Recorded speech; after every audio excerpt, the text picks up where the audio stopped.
Good morning, Nation. John here. Thank you very much for being here this morning, subscribing and hitting the thumbs up. Sometimes people have trouble finding the premieres or the streams, and they don't find it for a few hours. And by subscribing and hitting thumbs up, you're really helping them out a lot. So I do appreciate that. This morning, we're talking about the incoming nightmare. And this has been chatted about quite a bit in the prepping community as of late, as it should be, and it's been talked about in mainstream media, legacy media, and stuff like that. But I think people don't quite grasp, or maybe they don't understand, or they misinterpret the threat level that we're facing with AI, artificial intelligence. And I say this because for the longest time, I'll admit it, I misinterpreted what was coming. I didn't realize how serious it was, and I've taken a little bit of time. I've watched interviews. I've researched on it, and it's scary stuff, straight up. And we're going to talk about that this morning. I'm not trying to scare you, okay? I'm trying to prepare you for what's coming because it's inevitable. There's a natural progression involved, and I hate to admit that because I'm old and I don't like change. And I love y'all. I've said this before, not a fan of technology. I am from the Commodore 64 era. All right. I remember our middle school, we had a computer lab with two of the old computers, green screens, and then we had one in the library. And the library was the place to be because we all played Oregon Trail and we all died like 300 times each, but it was fun. And that progressed to dial up. Many of you remember dial up, some maybe not. Then it went to high speed. And then we became obsessed with digital and digital devices and all this, which is where we are now. But we're starting to make that transition from digital over into AI. And it's only a matter of time. There's no stopping it at this point. But again, I think it's happening so fast, that transition from digital to AI, that people misunderstand what kind of threat we're facing. I sure did. Elon Musk did an interview the other night on Tucker Carlson. Fantastic interview. If you haven't seen it, go watch it. First, let me say Elon Musk is a lot more intelligent than I thought. I knew the guy was super rich, but he seems ultra intelligent and also kind of down to earth. He seems like an okay guy, but he was talking about the threat of AI, and he referred to it as a black hole. That's the term he used. And he said, because once we initiate AI, once we put AI, artificial intelligence, in charge of the things that we need in order to survive as the human race, he said it's like going into a black hole because you don't know what's on the other side. There's no way to predict what the AI is going to do at that point. They've done a few tests with this stuff, and the AI ends up saying it's here to kill humanity and stuff like that. And people laugh, and I used to. I'm like, oh God, here we go, the Terminator, right? But Elon goes on to say AI will eventually be making decisions for humanity. And he made a very, very intelligent quote that I can appreciate because I totally agree with this quote. He said, the pen is mightier than the sword. Meaning, your ability to reason and logic is what puts you at the top of the food chain, right? It's not because we're the strongest, we're the fastest, or whatever. It's your ability to outthink all of the other animals on this planet. And he's saying this because what we're doing now, or what, Google and big tech is doing right now, is they're getting ready to take that pen, so to speak, and hand it over to computer software. And AI is not just written by liberals. Okay, that's a huge threat in itself. But we're already using stuff. If you've ever been on Wikipedia, I think I'm saying that wrong. People clown me on that, but I call it Wikipedia. My own daughter says, no, son, it's Wikipedia or something like that. It's written by liberals. And people are using it, and it does damage. It gives you one side of the story, but whatever. AI has the ability to outthink you, to outthink me, to outthink the smartest people on the planet. It is a learning software that is always developing, always getting stronger. And we're going to hand the ink pen, so to speak, to this program. We are going to allow it to be at the top of the food chain. And that's the part that I think people don't understand.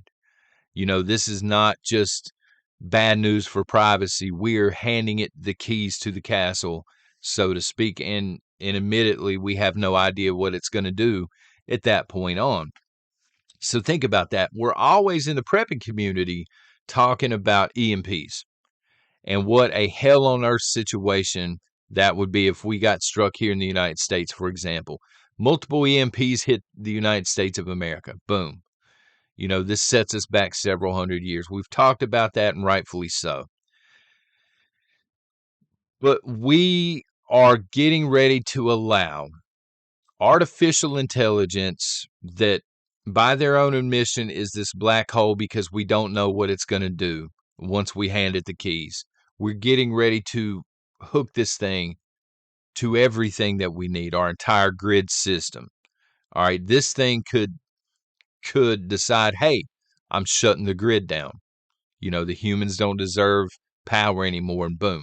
Not only does it set us back hundreds of years, but we never recover at that point. Even with an EMP, it takes many, many years. I think they say 10 years or so before they start to get patchwork of the grid back online.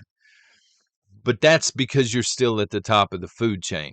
If this thing is in control, this AI, this supercomputer software program, you don't have the ability, you don't have the authority to go back in and begin to rebuild. You're totally at the mercy of this thing. Think about that. Cars and trucks. Not every single car and truck, but look, most of them, because everything's going what now? It's trending over to electric vehicles, EVs, whatever they calling them now, son. It's trending that way. You have the online connectivity in a lot of the vehicles today. This is your supply line. Many of your newer trucks that haul freight back and forth and goods, boom, they're not moving anymore until the AI determines otherwise. This is comms. If you don't have something in protection against an EMP, it's just not going to work. Not going to work anymore. No more communication in that way. Your electricity obviously is completely gone at this point. Hospitals. We talked about this a few weeks ago. Hospital medical records and stuff completely wiped. Now, they may have a backup system, hard copies and all that. I don't know. I'm not in the medical industry, but even if they do, most of the equipment that they use in hospitals needs electricity. I mean, this stuff just is not going to work after the fact. We're talking about the entire banking sector. We keep talking about the digital reset, digital currency. Boom, that's completely offline at that point. No way to buy, sell, or trade unless the computer, the AI deems you worthy of it at that point. Your water. I mean, most of the running water eliminated just like that. It's a reset of humanity. If this software chooses to do it, but humanity does not come out on the other side at the top of the food chain. It's really scary. So try and imagine that for a second.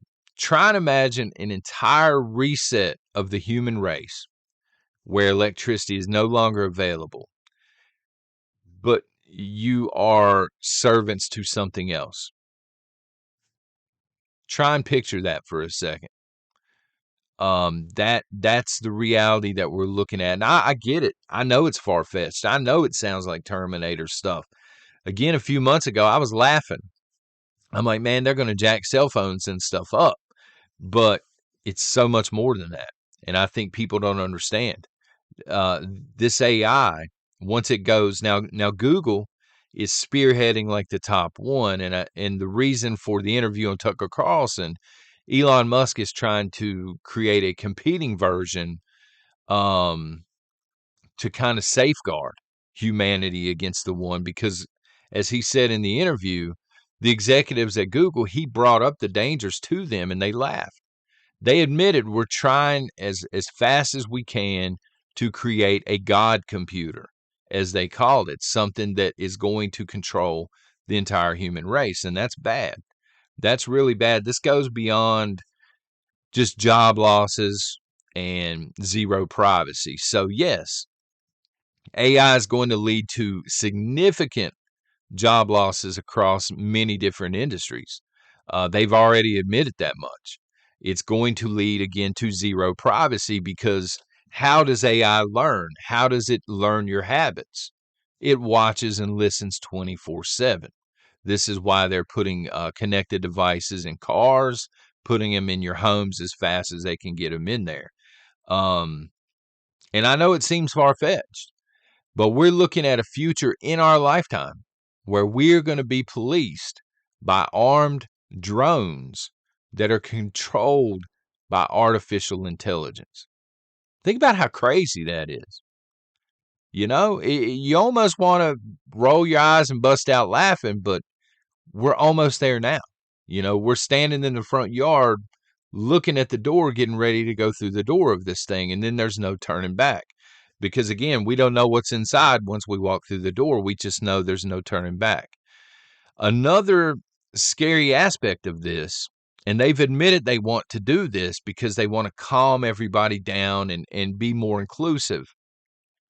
They're trying to take different religious texts and kind of have this mashup where they rewrite into one Bible and it's therapeutic for everybody. This is problematic. You know, if you're a religious person at all, this is an issue. But this is already being accepted by some of your larger churches. They're like, well, yeah, you know, this would be a more passive way to get the word across. And they're trying to figure out now, you know, if we create one religion, we can start cutting here, slicing here. This is really happening, folks. And it's dangerous because this AI eventually would be the one deciding what stays and what goes. And that's what future generations would learn. They wouldn't know about the original text anymore because that's not allowed. Um, Step back for a second and think about this, okay? It's going to apply to maybe 90% of you. There are going to be some people in chat that don't remember, maybe. Maybe you're lucky and you're young enough. Think about how much our world has changed since the internet. Since the internet was first introduced, I can remember it being first introduced, seeing the first commercial. I was watching I think it was an NFL game, and there was an advertisement or something. Because like 500,000 in a football game, right? And they had their www whatever.com. I don't even remember who it was, but that was the first time I actually saw an internet website. And I thought, man, this is just, you know, one of those stupid commercials that's going to fly. Think about how much it has changed since the invention of the internet. How wholly dependent mankind is on the internet right now. Think about that. How everything is connected to the internet. Everything needs a login. Everything needs this or this in order to function at this point. Now multiply that by 1,000. Try and think about everything that's changed, multiply it by 1,000. Now take the end result, which is not going to be good, folks, not going to be good, and put that into the hands of people that already admit they want to depopulate the planet. At the end of the day, the AI, this program is going to be in charge. And if anybody has the ability to go in, change things, pull the plug, so to speak, it's going to be the people that have told you to your face, we need to depopulate the planet. You getting that now? The same people that want to depopulate the planet, the same people that hate the religious crowd, and they don't have a problem admitting this, they're going to be rewriting the Bible. They're going to be creating this one world religion. They're going to be in control of the drones that are policing us via this AI program. Do you see where we're headed? That's a serious question. Do you understand where we are headed now? Do you see the threat level that's incoming? This is not a what if. This is not what if they one day decide to introduce AI. It was a what if question 20 years ago. As I'm researching this, I actually saw Bill Gates. I think he was on the Letterman show, I think, and he was mentioning AI 20 some years ago, and he was saying we're not quite there yet. Takes a lot to get there, but eventually we want this God computer. It's not a what if anymore. This is a couple of years away tops before we begin to see a lot of this stuff. It's a huge threat, folks. And I hope everybody out there understands it, because again, I sure did not until I did a deep dive on this. It does not look good. And again, how do you get around it, John? How do you defeat something like this? You don't. That's the biggest issue. Once this thing is put into place, there is no way to defeat what's coming. There is no way to sidestep it or anything. You will be forced into this system at that point. And what happens next, I have no idea. But until then, y'all take care and God bless.